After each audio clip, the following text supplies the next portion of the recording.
Hi everyone, welcome back to Learn well.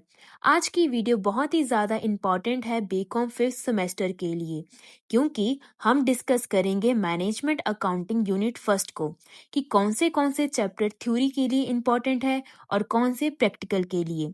अगर आपको exam में अच्छे मार्क्स चाहिए तो ये वीडियो एंड तक ज़रूर देखना and don't forget to like, share and subscribe to Learn Well for more helpful videos. तो चलिए आज की वीडियो स्टार्ट करते हैं। तो सबसे पहले हम एक ओवरव्यू देखेंगे यूनिट फर्स्ट का। मैनेजमेंट अकाउंटिंग का यूनिट फर्स्ट इंक्लूड करता है 4 इम्पॉर्टेंट चैप्टर्स। पहला चैप्टर है इंट्रोडक्शन टू मैनेजमेंट अकाउंटिंग। दूसरा चैप्टर है फाइनेंशियल स्टेटमेंट।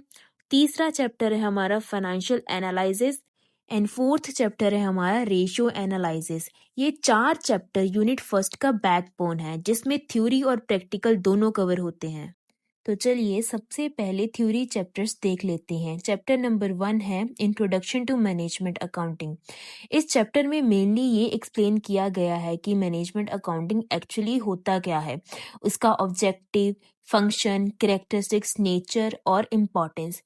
इन सब में मोस्टली आपको सिमिलर पॉइंट्स देखने को ही मिलेंगे जो एग्जाम में बार बार रिपीट होते हैं।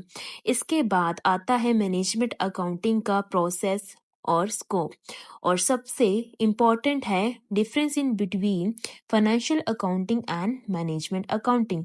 ये चैप्टर ज़्यादातर थ्योरी बेस्ड है और इसमें बहुत सारे इम्पॉर्टेंट क्वेश्चन कवर होते हैं, इसलिए ज़रूरी है कि आप कॉन्सेप्ट को अच्छे से समझो और क्लैरिटी के साथ प्रिपेयर करो। अब चलिए आते हैं चैप्टर नंबर 2 पर, दैट इज फाइनेंशियल स्टेटमेंट। ये चैप्टर मेनली डील करता है डिफरेंट फाइनेंशियल स्टेटमेंट के साथ, जैसे कि बैलेंस शीट और प्रॉफिट एंड लॉस अकाउंट। इस चैप्टर में ज़्यादातर क्वेश्चन थ्योरी बेस्ड होते हैं। आपसे पूछा जाता है कि फाइनेंशियल स्टेटमेंट का मीनिंग क्या है, उनके टाइप्स क्या हैं, उसका फॉर्मेट कैसे बनता है, उनके यूजेस क्या हैं, इम्पोर्टेंस क्या है, ऑब्जेक्टिव क्या है। साथ ही लिमिटेशन ऑफ फाइनेंशियल स्टेटमेंट भी एग्जाम पॉइंट ऑफ व्यू से काफ़ी इम्पॉर्टेंट है। तो आपको इस चैप्टर में प्रैक्टिकल कैलकुलेशन कम मिलेगी, लेकिन कॉन्सेप्ट और थ्योरी क्वेश्चन को स्ट्रॉन्ग करना बहुत ज़रूरी है। अब चलिए देखते हैं chapter number 3 which is financial statement analysis. इस चैप्टर में सबसे पहले ये समझा गया है कि फाइनेंशियल एनालिसिस का मतलब क्या होता है, उसका ऑब्जेक्टिव और इम्पोर्टेंस क्या है। साथ ही इस चैप्टर में आपको डिफरेंट टूल, मेथड और टेक्निक के बारे में डिटेल में पढ़ाया जाता है, जो फाइनेंशियल स्टेटमेंट को एनालाइज करने के लिए यूज होता है, और इनके साथ सुटेबल एग्जाम्पल भी दी जाती है। ये चैप्टर एक तरह का मिक्सचर ऑफ थ्योरी और प्रैक्टिकल का है। थ्योरी पार्ट में इंपॉर्टेंट क्वेश्चन पूछे जाते हैं, जैसे डेफिनेशन, ऑब्जेक्टिव और टूल ऑफ एनालिसिस, और प्रैक्टिकल पार्ट में न्यूमेरिकल प्रॉब्लम्स आते हैं जो फाइनेंशियल एनालिसिस टेक्निक पर बेस्ड होते हैं। इसलिए इस चैप्टर को प्रिपेयर करने वक्त आपको थ्योरी और न्यूमेरिकल दोनों को इक्वल फोकस देना है। यूनिट फर्स्ट का लास्ट चैप्टर है हमारा, which is chapter number 4, ratio analysis. ये चैप्टर सबसे ज़्यादा प्रैक्टिकल है और एग्ज़ाम के लिए एक्सट्रीमली इम्पॉर्टेंट माना जाता है। रेशियो एनालिसिस में आपको मेनली कैलकुलेशंस करनी होती हैं, उनके रिजल्ट को इंटरप्रेट करना होता है और उनका प्रैक्टिकल एप्लीकेशन समझना पड़ता है। हर साल एग्ज़ाम्स में इस चैप्टर से इम्पॉर्टेंट न्यूमेरिकल क्वेश्चन ज़रूर आते हैं, इसलिए इसको अच्छे से प्रैक्टिस करना बहुत ही ज़रूरी है। अगर आप रेशियो एनालिसिस के कॉन्सेप्ट को और कैलकुलेशन को क्लियर कर लेते हो, तो एग्ज़ाम में आप इजीली गुड मार्क्स स्कोर कर सकते हो। ठीक है, नेक्स्ट हम देखेंगे कुछ important questions from unit first जो एग्जाम में पास्ट फ्यू इयर्स में बार बार पूछे गए हैं।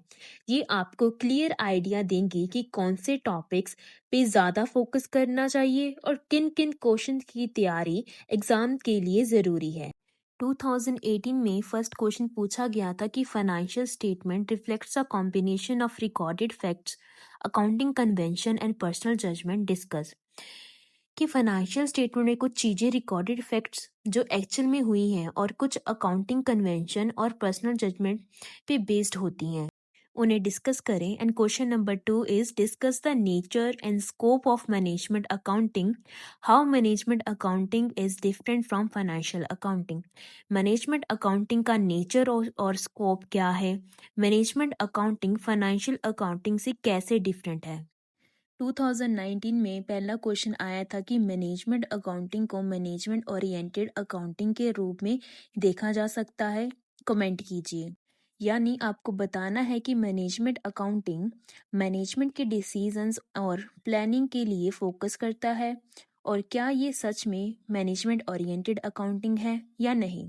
क्वेश्चन नंबर 2 था, what do you understand by financial statement? Discuss the nature and limitation of financial statement. मतलब आपको एक्सप्लेन करना है कि फाइनेंशियल स्टेटमेंट क्या होता है और उनका नेचर, फीचर, कैरेक्टरिस्टिक्स और लिमिटेशन क्या है। इन 2020 जो क्वेश्चन पूछे गए थे, सबसे पहला क्वेश्चन था, the management objects of accounting are to provide data to help management in planning, decision making and controlling operation. Explain. Accounting का मैनेजमेंट ऑब्जेक्टिव ये है कि मैनेजमेंट को डाटा प्रोवाइड करे और उन्हें प्लानिंग, डिसीजन मेकिंग और ऑपरेशंस कंट्रोल में हेल्प करे। इसको एक्सप्लेन करना है, यानी आपको बताना है कि अकाउंटिंग का मेन गोल मैनेजमेंट को सही इंफॉर्मेशन प्रोवाइड करना है ताकि वो बिजनेस प्लान कर सके, डिसीजन ले सके और ऑपरेशंस को कंट्रोल कर सके। क्वेश्चन नंबर 2 पूछा गया था, what do you mean by financial analysis? Explain different techniques of financial statement analysis. Financial analysis का क्या मतलब है? फाइनेंशियल स्टेटमेंट एनालिसिस के डिफरेंट टेक्निक्स एक्सप्लेन कीजिए। मतलब आपको एक्सप्लेन करना है कि फाइनेंशियल एनालिसिस का मतलब है फाइनेंशियल स्टेटमेंट का स्टडी करके बिजनेस को परफॉर्मेंस और फाइनेंशियल पोजीशन को समझना, और साथ ही उसके अलग अलग टेक्निक्स जैसे कि ratio analysis, trend analysis, comparative statement, common size statement के बारे में बताना है। अब हम देखेंगे कि 2021 में कौन से क्वेश्चन आए थे। Question number first is, define management accounting. Explain the scope and importance of management accounting in modern digital economy. Management accounting को डिफाइन करना है और मॉडर्न डिजिटल इकोनॉमी में मैनेजमेंट अकाउंटिंग का स्कोप और इम्पोर्टेंस एक्सप्लेन करना है। यानी आपको बताना है कि मैनेजमेंट अकाउंटिंग क्या है और आज के डिजिटल बिजनेस एनवायरनमेंट में ये कितना इम्पॉर्टेंट है और कहाँ कहाँ यूज होता है। क्वेश्चन नंबर 2 आया था, what do you understand by the analysis and interpretation of financial statements? Explain any 3 methods used for analysis and interpretation of financial statement. मतलब आपको एक्सप्लेन करना है कि फाइनेंशियल स्टेटमेंट का एनालिसिस और इंटरप्रिटेशन का मतलब है बिजनेस की फाइनेंशियल हेल्थ और परफॉर्मेंस को समझना, और 3 कॉमनली यूज मेथड जैसे कि रेशियो एनालिसिस, ट्रेंड एनालिसिस और कंपैरेटिव स्टेटमेंट के बारे में बताना है। अब देखेंगे 2022 में कौन से क्वेश्चन आए थे। Question number 1 is, define management accounting. Discuss the nature, scope and importance of management accounting to the business organisation. मतलब आपको बताना है कि मैनेजमेंट अकाउंटिंग क्या है, इसका नेचर, स्कोप और इम्पोर्टेंस क्या है। ठीक है। Question number 2 is, what do you mean by financial analysis? Discuss the various tool use for financial statement analysis with suitable example. यानी आपको एक्सप्लेन करना है कि फाइनेंशियल एनालिसिस का मतलब क्या है। ठीक है। फाइनेंशियल स्टेटमेंट को स्टडी करके बिजनेस के परफॉर्मेंस और फाइनेंशियल पोजीशन को समझना, और टूल जैसे कि ratio analysis, trend analysis, common size statements, cash flow analysis के एग्जाम्पल के साथ साथ बताना है। In 2023, the first question is, define management accounting. Explain the scope and significance of management accounting in modern digital economy.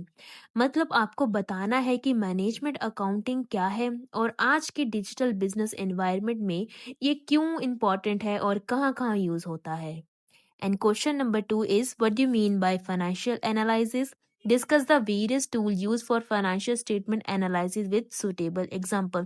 ये question same है जो question 2022 में पूछा गया था, वही सेम एक्सप्लेनेशन, सेम चीजें इस क्वेश्चन में बतानी है। ठीक है। नेक्स्ट देखते हैं कि 2024 में क्या क्वेश्चन पूछे गए थे। Question number first is, define management accounting. Explain the scope and significance of management accounting in modern digital economy. ये भी क्वेश्चन सेम है जो 2023 में पूछा गया था, एंड क्वेश्चन नंबर 2 भी बिल्कुल सेम है जो 2023 में पूछा गया था। ठीक है। तो ये थे हमारे प्रीवियस ईयर क्वेश्चन जो कि बहुत ही ज़्यादा इम्पॉर्टेंट है final exam point of view से। हम इन सभी क्वेश्चंस को वन बाय वन डिस्कस करेंगे आने वाली वीडियोस में। आज हमने सिर्फ सिलेबस देखा, ठीक है, और क्वेश्चंस देखे कि कौन से इंपॉर्टेंट है यूनिट फर्स्ट में से। कल हम डिस्कस करेंगे यूनिट 2 के क्वेश्चंस कि यूनिट 2 में कितने चैप्टर्स हैं, कौन से थ्योरी पॉइंट ऑफ व्यू से इम्पॉर्टेंट है और कौन से प्रैक्टिकल पॉइंट ऑफ व्यू से इम्पॉर्टेंट है। तो चलिए कुछ एग्जाम्स टिप्स देख लेते हैं। तो हमें चैप्टर नंबर 1 और 2 के थ्योरी पर फोकस करना है, चैप्टर 3 के थ्योरी और प्रैक्टिकल दोनों पर, और चैप्टर नंबर 4 के प्रैक्टिकल प्रॉब्लम स्पेशली अटेंशन देनी है। रेशियो एनालिसिस के क्वेश्चन ऑलमोस्ट हमेशा एग्जाम में आते हैं। आने वाले दिनों में मैं और एग्जाम ओरिएंटेड लेक्चर्स लेकर आऊंगी। So make sure to subscribe to the channel so that you get notified whenever a new video is uploaded. Signing off for now. See you in the next video, and until then keep learning, keep growing only with Learn Well.